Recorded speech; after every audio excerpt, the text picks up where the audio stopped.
আমাদের বাড়িতে ঠাকুরকে পুজো না দিয়ে কোনো কিছু করা হয় না। তাই তো মা সকালবেলা ঘুম থেকে উঠে আগে ঠাকুরকে পুজো দেবে, তারপর সব কাজ সারবে। আর আমিও মার সাথে সকাল সকাল উঠে পড়েছিলাম একটু মর্নিং ওয়াকে যাবো বলে।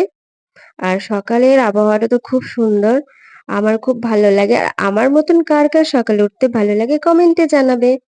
সকালের পরিবেশটা অসাধারণ। আর মর্নিং ওয়াক থেকে এসে আমরা রান্নাবান্নার জন্য আমি, বোন মাকে হেল্প করব।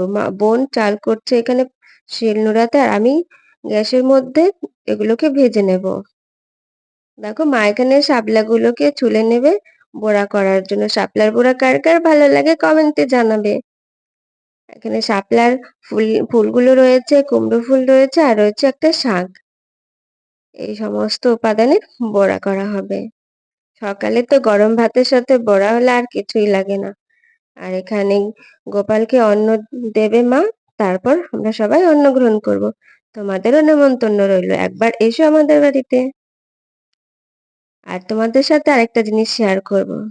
দেখো সকালের চাষের জমি। আর রয়েছে এখানে ভিজিয়ে রাখা চাল।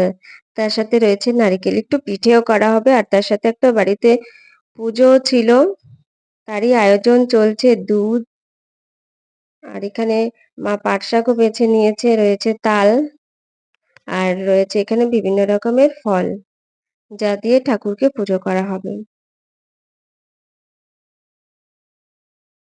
সবাই আমাদেরকে হেল্প করছে, আমার কাকিমুনিরাও হেল্প করছে।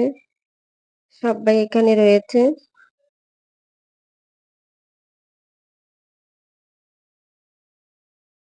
এখানে রয়েছে চালের গুঁড়ো, ময়দা আর হচ্ছে চিনি।